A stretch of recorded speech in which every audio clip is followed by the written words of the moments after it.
Welcome as you're filing in here to our webinar, How to Effectively Engage Parents Through the Full Student Lifecycle. It's 3 minutes before the top of the hour, so we're going to give it a little bit of time here, and then we'll get started. So thanks for joining us.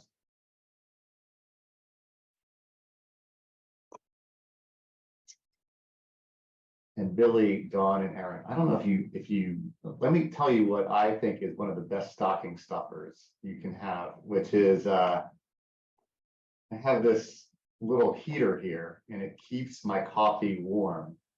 And I got one for Mel too. And I have to tell you, it works. Amazon? Is it an Amazon find or? Everything on Amazon. I think I got it on Amazon. I'm encouraging myself to go to Amazon if you didn't see that plug. There you go. There you go. If you want to point the finger at me for encouraging you to Amazon. Absolutely. Yet another reason for me to shop at Amazon. Yeah. Yes, I'll have to find that because my coffee cup is cold. So yeah, I definitely need one of those. Right? It makes you just sip the drink. You have the coffee last a little bit longer. And I don't know if you have the same weather that we have, but it's really foggy in Philadelphia and cold, not even that cold, but like dreary kind of, yeah, like pajama weather. I think Same, yeah. It's rainy and cold here today. Yeah. Yeah. There's just a big cloud over all of the United States. Like I don't get it. That's what it sounds like. I guess you guys had what we had yesterday. So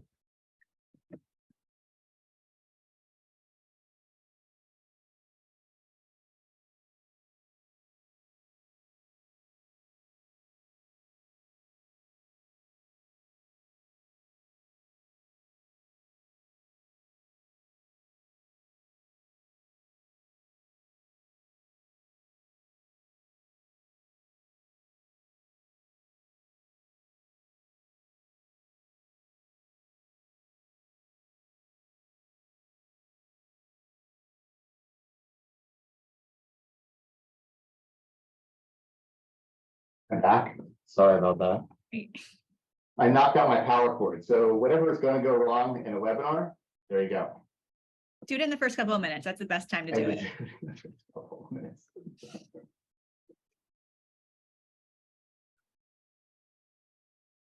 All right, if you're just joining us, we're going to get started in a moment here. I've successfully replugged my monitor back in. That's always good. This is the How to Effectively Engage Parents Through the Full Student Life Cycle, and we're just going to give folks another 30 seconds before we get started here. So thanks for joining us on this third Monday of the week, also called Wednesday. I got really confused for a second. I know. Just trying to keep going to toes now.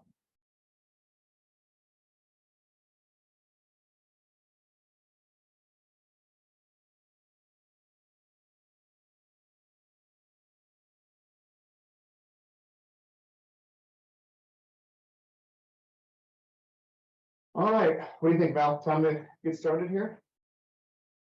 Yeah, it's 12:01, so I think it's officially time to go. All right, well, I am sufficiently caffeinated. I already knocked the power cord out of the monitor, and it is time to get rolling on our webinar, How to Effectively Engage Parents Through the Full Student Life Cycle. My name is Dave Becker. I am really, really excited about this. We have some really great panelists, and I'm thrilled to be leading this discussion. But before we get started, here's the obligatory logistics slide that we have here. Of course, lines are on mute. Otherwise, that would just be too much chaos for this webinar. We do have the chat feature enabled, so please feel free to use that to ask questions of our guests. We'll, of course, send out the recording and the slide deck to everyone afterwards. We have a pretty quick moving agenda here. We're going to do a quick round of introductions and a Campus ESP overview in case you've never heard of Campus ESP. And that will be very, very quick. I will be running that. Then we'll give you a quick introduction to the parent engagement life cycle, followed by customer perspectives from North Carolina A&T and Webster University. And our panelists will do a lot of the talking here. I'm excited. We'll also have some Q&A. And of course, just again, a reminder, if you do have a question, please use the chat feature. These sessions are meant to be interactive. Sometimes that can be tough on a webinar, but we try to do our best to really get the conversation going. All right, so let's jump into this. I already introduced myself, Dave Becker, but I am the CEO and co-founder of Campus ESP. I've been working on Campus ESP for 7-ish years.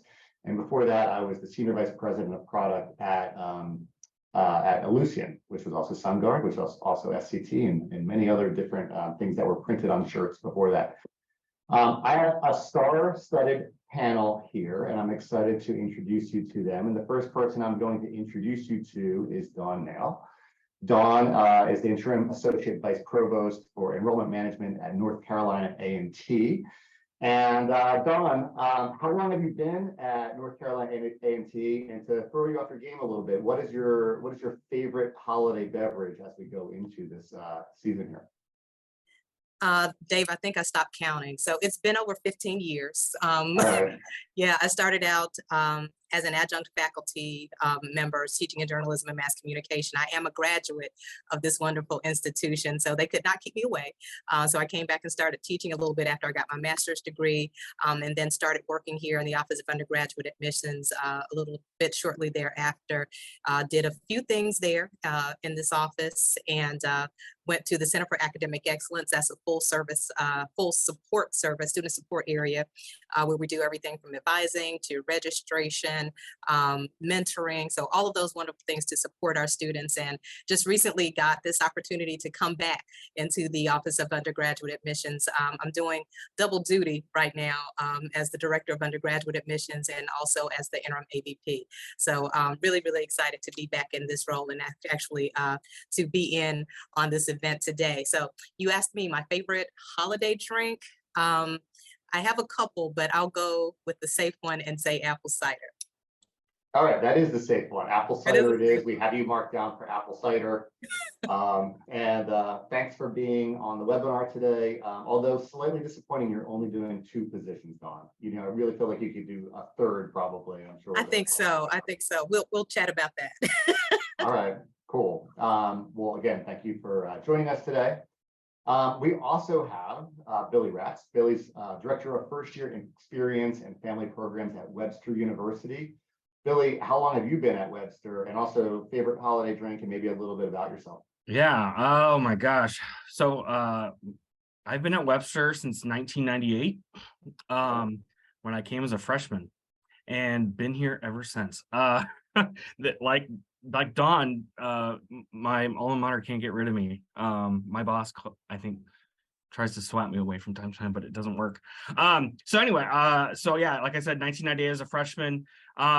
And I was working as a GA in student affairs, went into advancement for a while, where I was actually asked to start our parent program back in 2008. And about 4 years ago, my role transferred back over to student affairs, and parent engagement came with me. And about 1.5 years ago, I was asked to take over first year experience and merge parent engagement and first year experience into what I'm doing now. So yeah, there you go. And just for anybody on the call who has never heard of Webster University, we are in St. Louis, Missouri. And my favorite holiday drink, I'm like Dawn, I love myself some apple cider, but really, I'm also a huge Starbucks snob. So anything and everything around this time of year from Starbucks, I'm game for.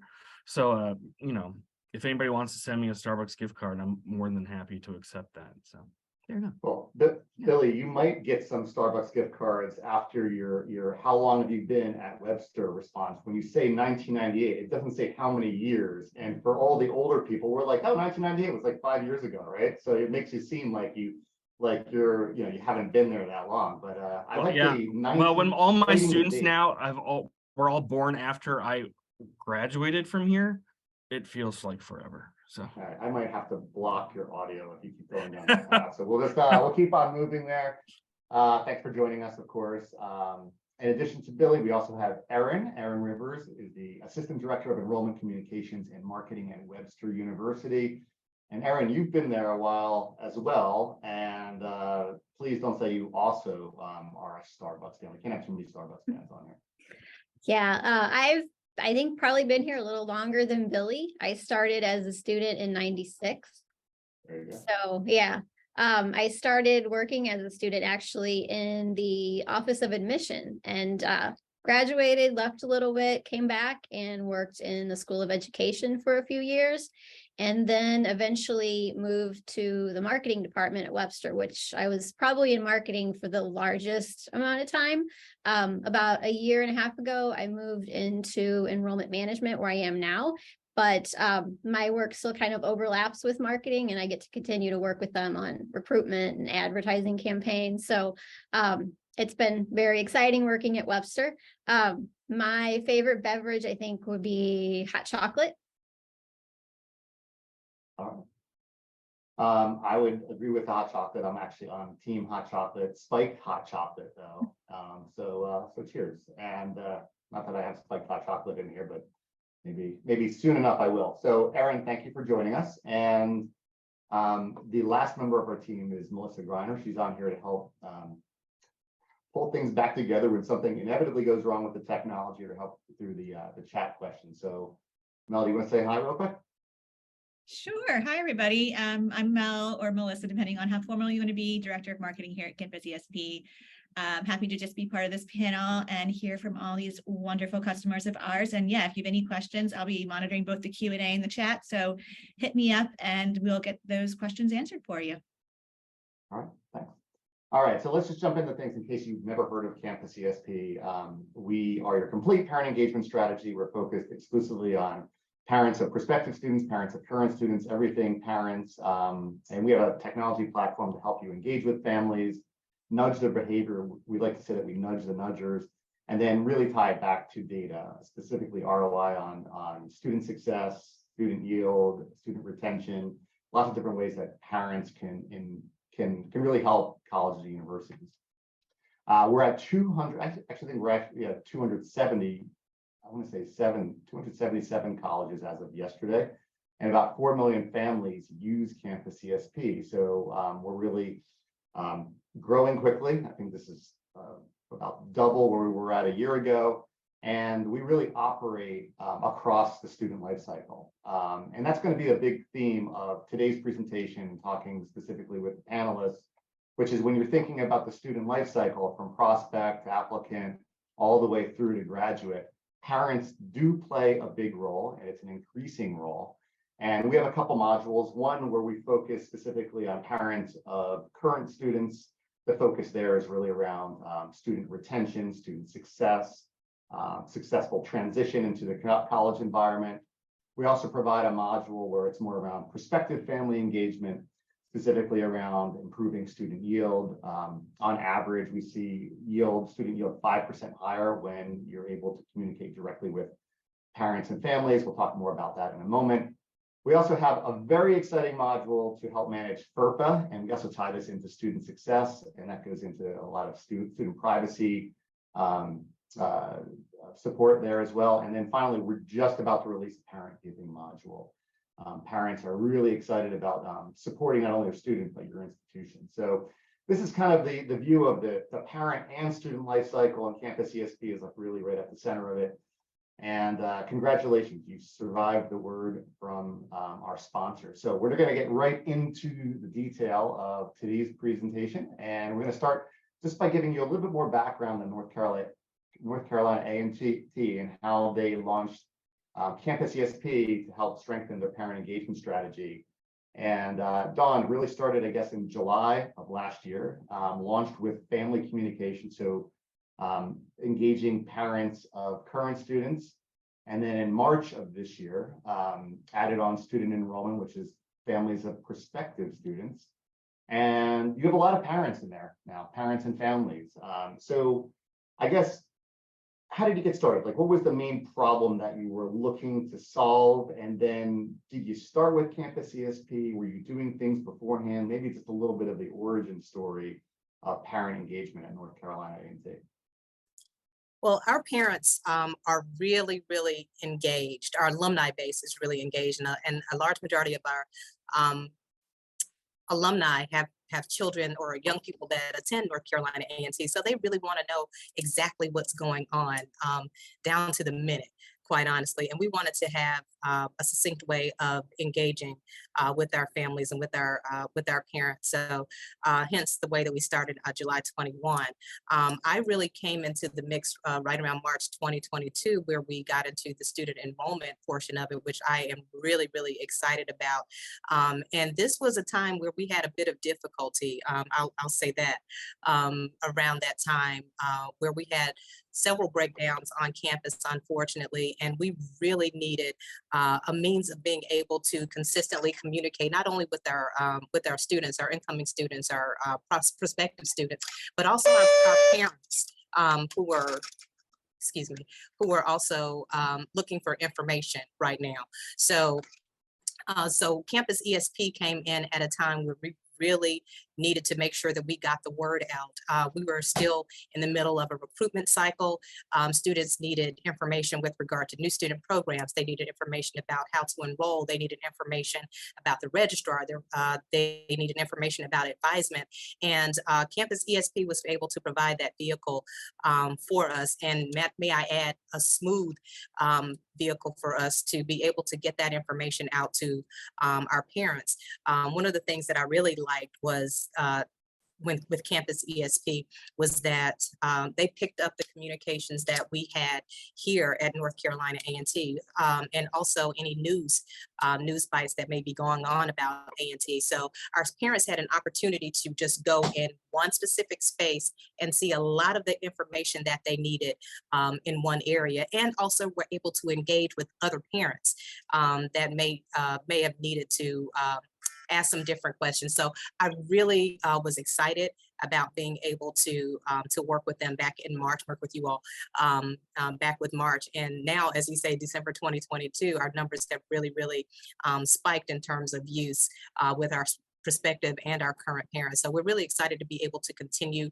the process and look how we can see how we can move a little bit further and further enhance our communications with parents using Campus ESP.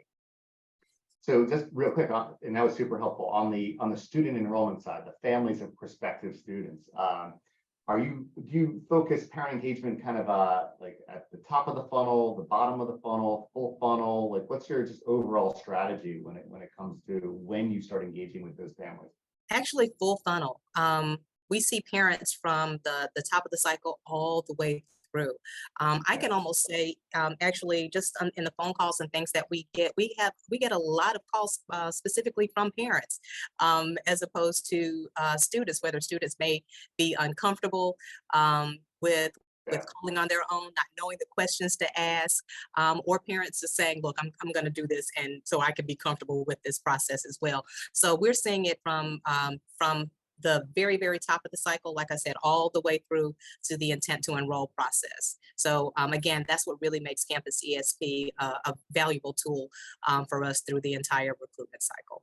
And I'm going to ask you one more question before we go over to Sure. Webster University and look at how they launched. But like, so you have 33,000 prospective families in there. Where do you get the contact information? How do you get those users in there? Actually, our contact information comes from our application. So Okay. yeah, that is one of the slots that we have on our application to be able to reach out to our parents. We have 2 different slots. So mom and dad, we can pull that information directly from our application, and it works for us. So yeah, we did that on purpose so that we could have get a good database, a good solid database year over year, cohort over cohort, so that we can maintain that contact with our parents. That's great. Awesome. Super, super helpful. Let's switch over to the Webster University timeline. This was kind of the opposite, which is they started actually with student enrollment last September, and then moved in this January to family communication. Again, that's parents of current students. And now, December 2022, I can't believe it's December 2022, over 10,000 parents in the system. And Webster University is a smaller university, but since I guess we launched with student enrollment, I guess, Erin, was that you who brought, or what? How did Webster first bring Campus ESP on board? I think we heard about it first from Billy. He presented to admissions, I think, several times, really wanting to push it. And then it was kind of a surprise when we did receive it. I'll let Billy kind of take that story. Yeah, it was so Leslie Gale at Campus ESP, amazing person. She contacted me, God, a year and a half ago, almost 2 years ago, and she's like, "Oh, I just want to talk to you about Campus ESP." And I was like, "Oh my God, it's awesome!" And like I said before, I came from the advancement side of things, so working with a lot of software, iModules and Harris Connect and all those different modules. Yeah. And I always wanted something when I was over there to communicate with parents precisely. So I was using, our alumni association online community to communicate. And I was like, I want something for parents. And so Leslie contacted me and I was like, oh my God, I want this so bad. And so I put it on my Christmas list. And so like Erin said, I was going to her boss, the associate vice president over there in undergrad admissions. I was like, Joanna, can you help me get this here? This would be great. So go a year. And all of a sudden I'm sitting here at my desk and I get an email to go to a webinar in 5 minutes. And I was like, oh, what? Did she, what? I was like, I don't have this on my calendar. Luckily I had nothing going on. I go into the webinar. All of a sudden there's Leslie's face and Joanna's face from admissions and Erin's there. And I'm like, what's going on? And Joanna literally, in perfect time of year for this, she goes, Merry Christmas. We're getting Campus ESP. And I was like, wow. And it was the greatest gift on earth. So that they kept you on a need to know basis and then brought you in and surprised you. What Yeah. what was just overall though, from a parent engagement perspective, what do you think between Erin and Billy, like what was the main problem you were trying to solve at Webster, just by scaling up your parent engagement? Sure. For prospective parents, for prospective students of parents of students, we really wanted to get parents into the conversation sooner because they do have a lot of influence and on decision making. So it was really important to have a tool where we could reach out to them and make them aware of what we were doing on campus, anything that was coming up, due dates, and especially for the current parents, there's a lot of important information that they need to be aware of as well. So it just was a valuable tool for us to be able to communicate with parents and get them into the Webster University community. And just to like build off of that same question that I asked Dawn, which is, so are you kind of looking at it full funnel? I know it's probably more difficult to get the parent contact information at the top of the funnel, but do you look at the whole funnel or just specifically an area that you can make a difference in? Yeah, we do look at the full funnel. We work with an enrollment management partner. So a lot of the information that we get that goes into Campus ESP is from them, working with our CRM as well. Okay. So and then we've promoted it on our website too. So there are oftentimes parents that come in through that way, signing up on their own. We promote it during campus visits. Anytime they come in to meet with our admissions team, they're promoting it as well. So we have various ways for parents to get into the system. That's helpful. And then back to Billy real quick. So Billy, you get this great gift around the holidays, and first of all, it's great to see different departments working together at a university, because oftentimes they're siloed. And so the fact that you guys are both on this webinar together speaks volumes about Webster. When you start engaging with parents, for parents of current students, what are your big goals that you're trying to accomplish? Where do you feel like it most moves the needle for you, especially given all of your background and all these different areas that you've been in over your career? For me, it was just really trying to focus on getting one single place that would really push out official information on behalf of the university to our parent population and family population.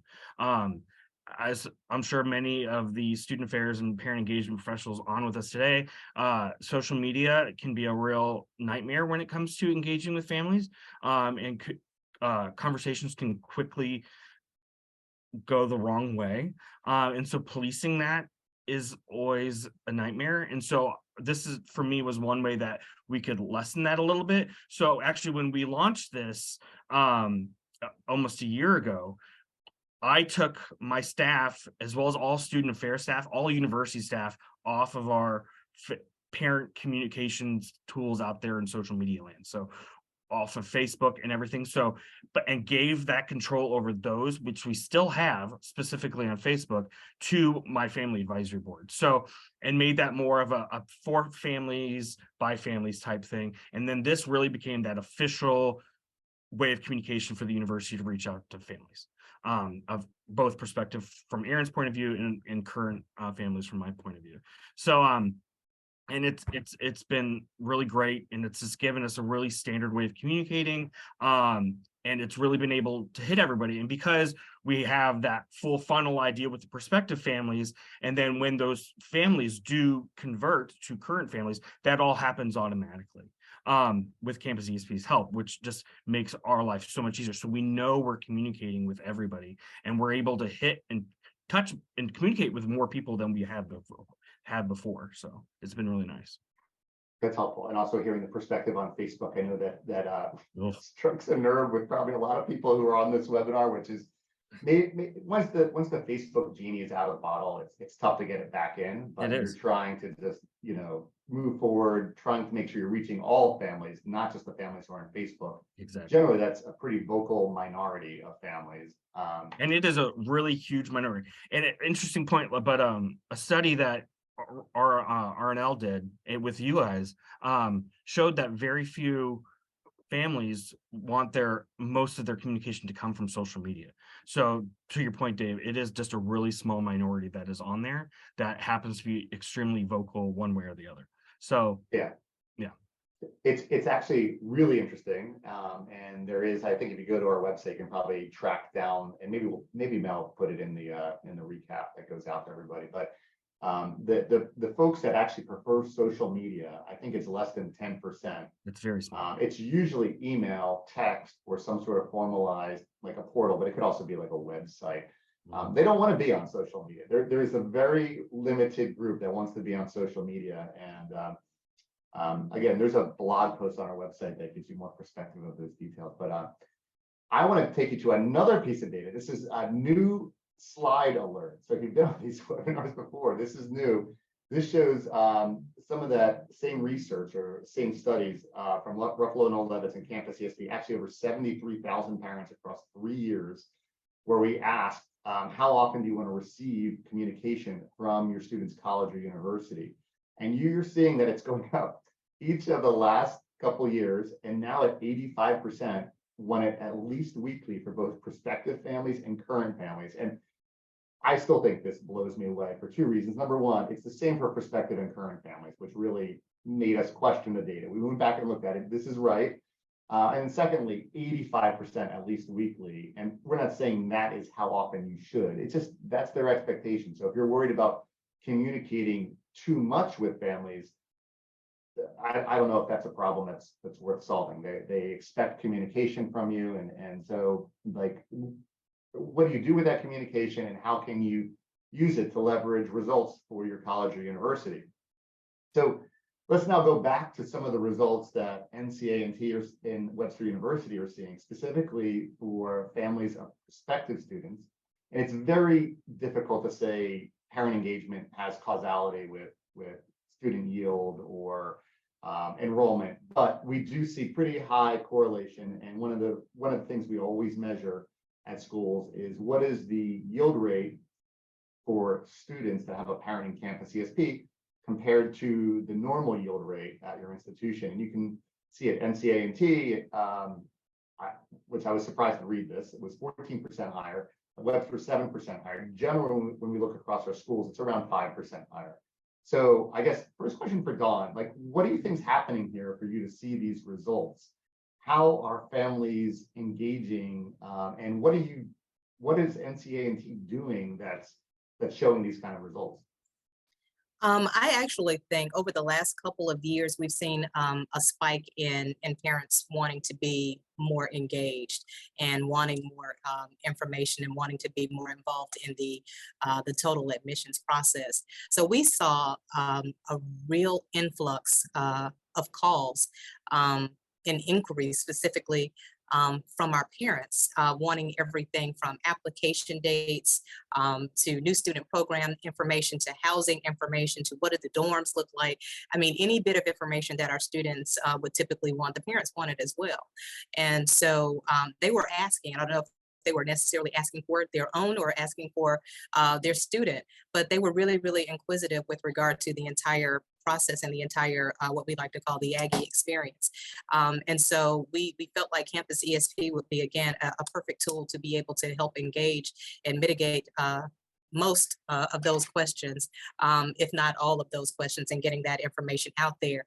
To your point with regard to social media and the internet, the majority of the information that we utilize or that we provide for our students and the parent experience is really on our website. But it's a microwave society now, right? People want information really, really quickly.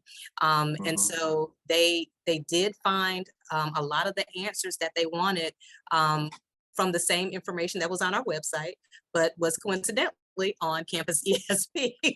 So that made them feel a whole lot more comfortable as opposed to scrolling through a lot of the information that was on our website. They were able to go and find it again in a more succinct manner, a more direct manner, and actually, again, engage with other parents that made them feel a little bit more comfortable about what they may have been dealing with. I mentioned that we had a cyber issue last year, and that really, it hurt the way that we were able to communicate with our students and with our parents at one point. So that really, really increased the number of inquiries that we got via the phone, via email. Social media was a bear for us, quite honestly. And it even though we were talking about it was a small fraction of parents, it felt like everybody to us on social media. So again, it was a really good thing, so to speak, that we had Campus ESP to be able to, again, provide that information, accurate information to our students and parents that were craving that info. That's helpful. Erin, is it similar on your side, I guess? So you're seeing, looks like very good results by engaging the parents and families. Is there a specific area where you're seeing like maybe more apps or more visits or like any other numbers to add color to kind of the story of parent engagement that you're seeing at Webster? Yeah, for us, it's not just increasing applications or people visiting campus, but it's if we have an event and people register, that communication we have with ESP directly to students is helping the attendance and the amount of people that actually do attend an event and show up. And that just kind of goes back to, that increase in attendance is more than likely due to reaching out to the parents and getting them, making them aware of what's going on. In the past, we would just send things out to the student directly, and the parent may not have been aware of an event that was taking place. But following that up with, we're having a preview day and sharing that with the parent, that kind of pushes the student or the parent even to register for that particular event. So we've seen a lot of that success in attendance. I think we just had an event on Friday last week and more attendance than we've had in quite some time. So it's having this ability to communicate directly with parents and make them aware of things that their student may not be sharing with them for whatever reason, they just don't think to, has really helped, because parents getting involved early, it really makes a difference. And so both of you guys are actively collecting parent information, and I'm going to relate it back to a personal experience. So I have twins that are in 11th grade. They are very different from each other, but they're just entering kind of the college search experience. And of course, as a parent, I have an opinion about the schools they should be looking at or getting more information from. And I was really surprised. I won't call out the school, but when I was trying to get more information from them on their RFI, there was no way for me to even indicate that I was a parent. So now I'm getting information like as if I'm a student, which I would love to go back to school. Really, I would. But it's kind of funny that there's no way for me to indicate that I'm even a parent. Are you like, you're pretty early on? It sounds like you're trying to like collect that parent information from the application or earlier or registration events. And any advice you have for other schools about how to do that efficiently? Other than, like I said, we gather the information specifically from our application.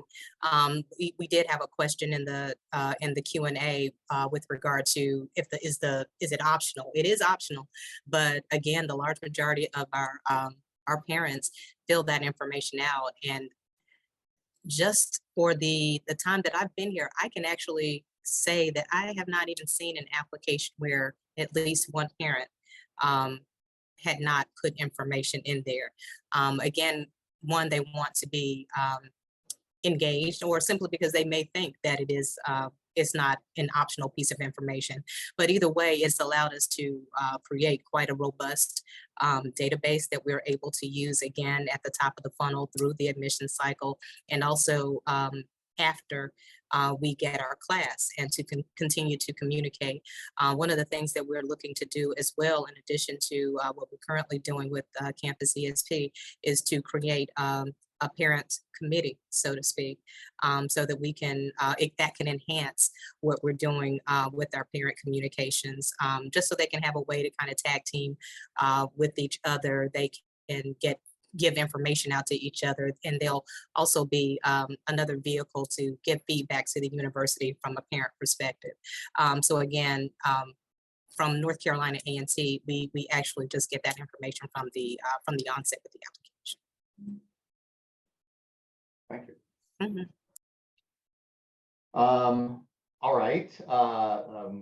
There was a question in here, and maybe Erin, maybe you can go first, and then Dawn. Like, what CRM are you both using? And is the parent communication in both in the CRM and Campus ESP, or have you switched over completely to Campus ESP? I guess, Erin, do you want to go first, and then Sure. we'll move on to the next slide. Sure. We use Slate. And as I understand it, right now, our communication with parents is primarily through Campus ESP. Okay. And we use Admissions Pros, but we gather the information from the application, of course, through AP, but the primary communication source for our parents is also through Campus ESP. Okay. Okay. Thank you. All right, let's go to the next slide here. So then let's start talking about the transition from prospective to current families. We have two pretty cool examples of a tuition deadline reminder, orientation resource center from Webster University. Let me throw it back over to Billy. So, everything's in one place for these families. And at what point do you do that transition, and how do you, I guess, introduce yourself to parents and families? What's that transition look like at Webster University? Yeah, so I work very close. So my position is in student affairs, but I work very, very closely with Aaron and other colleagues in admissions, and so I'm included in preview days, and so I'm working with parents and engaging and talking with them from the first day that they step foot on campus most of the time. As far as Campus ESP goes, we kind of make that transition right there in the summer before their student will start. Usually around June, where, like, last summer we launched our orientation resource center. So I work with Campus ESP, and all of our students that were, turning from, committed to enrolled to all that good stuff. As that was happening, they would be put into the resource center. And that's where official communication, written communication from my office would start with them. And this orientation resource center was fantastic. It was really great for a family to be able to go on here and go into this resource center, and everything dealing with orientation from a family and parent orientation perspective, or all the information about in-person as well as virtual orientations for students was all on there. So we would front load all that information when we'd actually give more information to the families than to the student themselves, kind of how Aaron was talking about. Students tend to not share information with their families a lot of times. Shocking, right? As any parent on this Zoom would testify to. Frustratingly, I was school today. Frustratingly shocking. Right. And so we front loaded the parents with, like I said, with more information from my perspective, so that the parents can truly be our partner in educating and reminding their students about things. So we give them the full breakdown of our orientation weekend, which happens the week before school, in person in August, but that's just for students. Do you think it helps with student melt? I'm curious about that too, because orientation is always, kind of the pivot point, and student melt is one of those metrics, increasingly you're always watching. Do you think it helps there as well? For sure. I would say so. I would front load the parents with all this information. So a lot of times the parents would be like, okay, so orientation for Bobby is coming up in August. And then my office, since I also do first year experience and run orientation programming, we would then email the students. And every time I would send an email to the students, I would follow up with almost the exact same email to the parents saying, hey, your kid just got an email about orientation, telling them to register. And so, but I'd give it a few days lag time to see if the responses would change. And so the email would go to a student, we get a couple people registering, then the email will drop to parents, and all of a sudden registration numbers went whoosh, way sky high. So really every time, and these are weekly emails. So like the student email would drop on Monday, the family email would drop Wednesday or Thursday. And so, Tuesday, Wednesday morning, here's a few trickling in. And then all of a sudden, because that parent is sitting there, they just got the email and said, hey, Bobby, did you see that email about registering for orientation? Have you done it yet? And then Bobby's like, no, well, go do it. And then they would do it. And then that we've then copied that kind of communication routine throughout the rest of the semester. And we, if there's something really important we want the students to see, we make sure the parent gets the exact same information with that thing of saying, remind your student to do this, please. And it works every time. Yeah, that's, I won't go into all the stories, but it's interesting. That's a really cool strategy, which is send it to the students first, see what happens, and then send it to the parents a day or two later to see whether there's actually an impact there. Yep. And I think it's really interesting to hear your story and just to hear about all that stuff. Dawn, I want to pull you into this, but I'm going to go to the next slide and kind of talk more about some of the engagement you're seeing at a first year family level. This is a chart that shows first year families open rate. So it's just one measure of engagement. So this is email open rate. And when you look across first year family engagement at NCA&T, it's about 59% average email open rate, which is great, and an 8% average click rate. And then we also have up here some of the most clicked on posts, again, specifically from first year families, just to let all the audience understand, like, what are first year families clicking on. But first thing I have to ask you is, what is this giant mountain of this giant spike that happens here? Does this go back to some of the IT issues that you were having on campus, or what happened here? Because it really jumps out, and I think it was, I have to go back here, I guess it was in the summer time frame, July into August there. Yeah, that was a critical time for us. And again, parents began to get antsy again. And right after we had the cyber issue, I think in March. So we were just getting back on our feet around that time. And again, parents were really, really thirsty for information. As I'm sure a lot of other campuses experienced a housing shortage across campus. A lot of the students after the pandemic, they said, I'm going away, I'm not staying at home. And so, the same thing happened. So we had some panic across the campus with students thinking that they weren't going to have housing, with trying to get information about new student orientation. And what unfortunately ended up happening was if they couldn't get in touch with housing, they would get in touch with admissions. If they couldn't get in touch with admissions, they would call financial aid. So again, really, really thirsty for information. So I would anecdotally, I'm looking at this spike as just one of those times when parents were really, really thirsty to get information. And again, they were able to go to Campus ESP and get a lot of the information that they needed to know. I particularly like the article that you placed out there about how to let go. That's one of the that's one of the seminars actually that we have during our new student orientation, and that actually hit on a lot of the things that we cover. So again, we were able to you were able to give an article, we were able to give some information that was able to allowed us rather to double down on some of the things that the parents actually needed to know. But yeah, that July timeframe was was a tricky one for us, but we were glad that Campus ESP was available to provide some of that information for our parents. I mean, most times we'll see a spike in engagement in the summertime, specifically from first-year families, but this time it looked extraordinary. So when we were prepping for this, a few days ago, and I was looking at that data, I was like, whoa, something definitely happened there. So that was a pretty interesting story. Definitely a big case study for you. Yeah, it was like whenever we see like super jagged lines there, what was like I think I told you I thought there was something wrong with the data. And you're like, no, there was something that happened there. So that was always interesting. So at Webster, similar, actually really high level of engagement. This again is email open rates for first-year families. This is some of the highest that I've seen, and I know there's people attending this session who are probably like, nope, we have higher, but like 75% email open rate with a 14% click rate. And then some of the content that was the most popular content for first-year families. Erin, when you see these, what do you think of? And I don't know, what goes through your mind as far as not only the content, first-year families, but that transition period?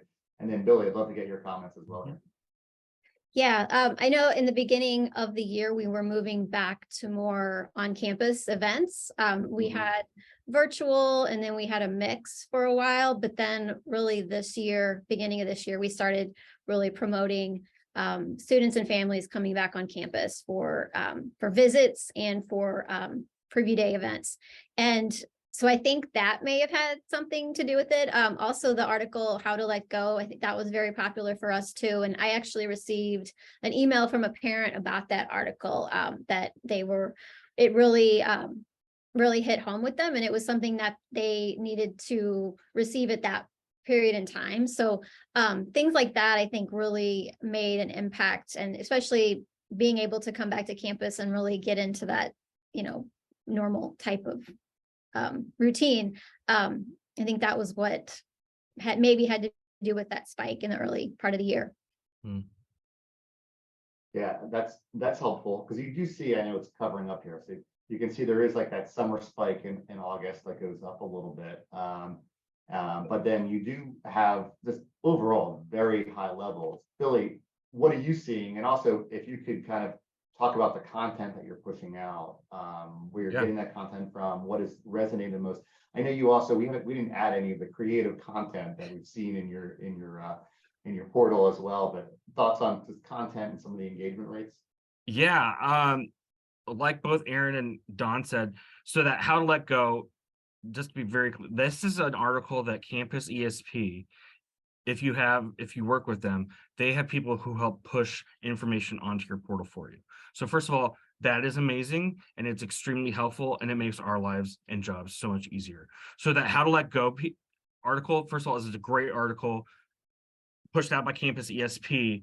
And it really does fall in line, like Dawn says, with the information and messaging that we send to parents about, let go, but we still need your help here.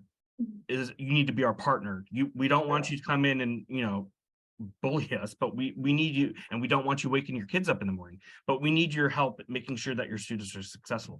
So a lot of the articles that Campus ESP beams, I'll use a Star Trek reference, beams into our portal, really hits at amazing points in time when we're giving the same message. So it's a lot of backup, and so it's great. So some of our other things, you have a council chat post on here for us that we do. We do a few different blogs that Erin actually suggested that I do for our current parents. And so one of them is council chat, where it's I have it written by a member of our family advisory board, or a family of our family advisory board, and then they post it, and I give them a topic to talk about. We also do a Billy's blog post, which I think, Dave, is what you were talking about earlier. You should see this week's picture, if I post it, it's going up tomorrow. So if you want another good I laugh, will definitely go into your there you portal go. and check out. It's scary. Let me tell you that. But everything that we do as far as our posting, the posts that we are really in control of, whether it's any of our blog posts, I always make sure that they're catered to things happening in the student cycle at that point. So if it's if registration is coming up, I'm really making sure that I'm driving home to parents. Has your student met with their academic advisor? Do they know that, you know, registration for spring semester is coming up? Once again, to make that parent click in their head, oh, when I'm texting with my son or daughter later, I can, you know, ask that, hey, or have you been thinking about, you know, any, you know, registration or whatever's going on. So like this week's Billy's blog post that I have going out, that's going to post tomorrow, is all about finals. Making sure your students ready for finals. Have they met with that? Are they having some trouble focusing on studying? Should they work with the academic resource center? But also then pivoting to, hey, and to give you a look out on things coming up next semester. And I'm talking about family weekend. Our family weekend happens in February. So like really pushing that out at that time. So, you know, I'm always trying to look at what's happening, you know, and being in student affairs, I have that ability to really forecast out and see what's happening and when, and to make sure that messaging is really being tied together between what the students are hearing and needing, and then what families are. And I do the same, even though I'm in first year experience, I do the same thing with our parents of seniors. So anybody who's graduating. So as we get closer and closer to commencement, I'm pushing out information about commencement. Does your student know they need to, you know, do this? Can they go buy their caps and gowns, all that good stuff? Yeah, I think it's a lot of information at the right time, right? The right information at the right time. It's also being authentic. This is something back, not back, well, I don't know, like when COVID first started and we were all like just trying to get the right information out. People were so worried about like nuancing every single item, but a lot of it was around just having an authentic voice and showing that you're there to support them, because parents eventually support their students. Another thing that comes up a lot, and we actually have a question about this in the chat, which is collaborating across departments. And let me just kind of, Billy, keep on with you for a moment, like, because, you know, both you and Aaron are on this call. You've known each other for a long time. How do you keep up that kind of collaboration? Like, what are some best practices? Because typically schools have more of like a siloed mentality. And so sometimes breaking that silo is the key to everything. Like, how are you doing it at Webster? Yeah, when we first started Campus ESP, Billy and I met early on to talk about how we were going to communicate with parents, what that would look like and what the timing would be, you know, making sure that we were posting about things that were current, and so that we didn't have the same message, or, you know, if it was just silent for weeks at a time. So we came up with kind of having a shared document where we would have the topics, you know, Billy's blog, he will have certain things that he posts, and then the communication that I would have with current, you know, when emails would go out, when certain posts would hit, even the advertising that you can do within the portal, just what those topics would be. And I think that helped a lot with making sure that we were each aware of what was going to be posted. That was, I think, the most important tool that we had for collaborating and communicating with each other. And we're continuing to use it, and I think it's helped a lot. Right. And I think it helps that, so Aaron's in admissions, I'm in student affairs. So it's very clear, kind of speaking to your silos, like we're still, silo is a bad thing, but Aaron is very focused on the prospective families and the messaging to them. I'm very focused on the current families and the messaging for them. So Aaron is very focused on getting, you know, backing up what students are getting to her parents that she needs to contact with. I'm doing the same thing with, you know, the current students, but also working in student affairs. I'm working with academic advising, the deans of the different schools and colleges, to make sure that all the information that is, once again, dedicated to the current student experience is funneled through. And Webster's really taken on this idea of how important families are in, first of all, the recruitment cycle, but also the retention cycle. And so it's really become a large scale effort that silos have come down, and information is able to pass through really two people. Aaron and I we're the only two in here really that put in information, put in data. So, you know, some people may, oh, we'll give a whole bunch of people different access to this, but that's when I think you can get into trouble with information overload, but also same information sharing Right. at the same time, and then your messaging gets cloudy. Yeah. So when you have, even if we're two different departments, two different divisions as an institution, it's still only the two of us in here that are managing the messaging, managing, you know, and we still have our own segments we're taking care of.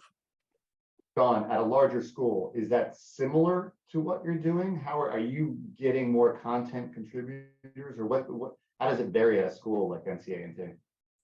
It actually doesn't. I have a unique perspective in that I've worked across 3 different areas. So I've worked in academic affairs. I am in academic affairs, so I did advising and worked on the faculty side as well. And now I'm in enrollment management, and I did enrollment management communication. So I'm able to kind of look at from various vantage points and see which areas may be impacted by different initiatives, right?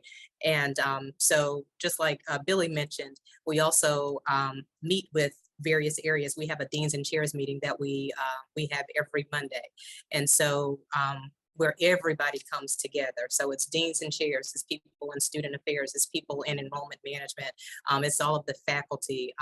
We have all types of different people in this meeting so that we can get together and kind of hash out those types of things. And again, get the different vantage points and make sure that everybody's voice is heard. And once we're able to do that, of course, we can go ahead and get those types of communications out to the respective audiences. And some of those, of course, will be visible in Campus ESP. Love it. Sounds great. We're getting close to wrapping up here. So there is a question in the chat that I want to call out, because Billy, you've mentioned this a couple times, which is getting content out to the council chat. What is the council chat? What is the goal? Like, can you give us a little bit of insight into it without spilling all of your secrets? So council chat, like I said earlier, it's a blog post that a member of the family advisory board that I oversee does a post, and I kind of give them a topic to kind of think about. Once again, something that is very important for that time of the year, or like what's important at Webster hanging out this month, and then getting their perspective. So I think it's really important for families to hear from other families. I talked about how kind of when it comes to social media and our Facebook presence, we've given that over to our family advisory board once again. So it's a family to family, but that hits, as we've talked about, a very small percentage of your parent population. So I wanted to be able to do that also through Campus CSP. So it's a monthly blog that we do that is just, it's written by one of my council members, and they just write from the heart. They write about their perspective. They give helpful hints of advice of what, you know, what as a parent, this is what you need to be thinking of. And it works well. And they love to write it because it's another way to engage them, the family advisory board member, but it's also very helpful to other families. You know, one of our most popular, like, so we're able to track at Campus ESP some of the most popular posts, some of which are go across multiple schools. And another very popular strategy is having students write about their experiences. Mm-hmm. I'm wondering if anybody on this call has done that after school. We have done that. Yeah. We did a transfer blog that is written by a transfer student, specifically to help with transfer student and family issues, as well as we have a huge international student population, and we have a blog post from an international student who does a post about that. Okay. We're ready to wrap up here. Any other advice that you would, I guess, quick, like tweet length advice that you would give folks that are on the call, that are maybe looking to start or expand their parent engagement strategy? Send out these hard-hitting questions, and I can see I've stumped the panel here. Dawn, you look like you're excited. Looks like you've got something brewing in your mind there. So not at all.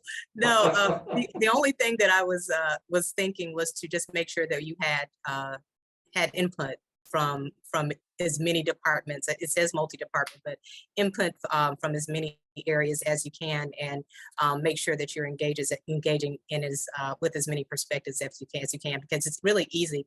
I work again with enrollment management, and I have 5 different areas up under me. So so it's easy for me just to look and see how these different areas would be impacted with just the 5 that are under me. However, how is that going to impact academic affairs? What's happening in student affairs? What's happening with our deans and chairs in those other areas? So again, just ensuring that even now emergency management, I'm thinking of some other situations that I've been dealing with recently. So again, just making sure that you have as many perspectives engaged in your strategy as possible. Love it. Yeah, Right. I would agree, and making sure the communication is strong and that, you know, everyone that's going to be involved has a voice, and that you're getting that information.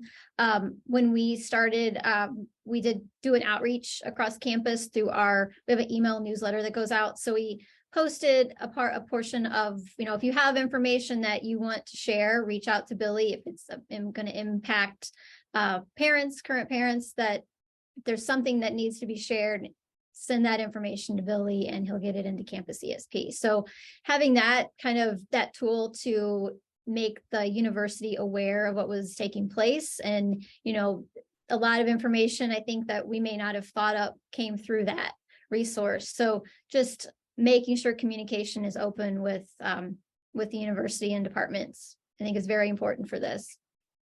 Love it. And then I guess, Billy, final thoughts there. We're going to do the where to get more information if you do want to learn more. There's actually a lot of great case studies on the Campus ESP website, and they're not all about using Campus ESP. Some of them are just content calendars, free resources that might help you as you're thinking to expand your parent engagement strategy.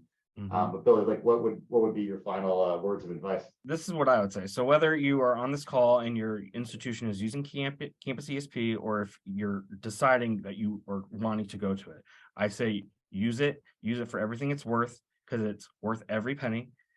Amazing content, amazing support. Like Aaron and I were talking the other day, we're having a small issue with something. You put in an email or call somebody and you're answered in like 5 seconds. It's amazing.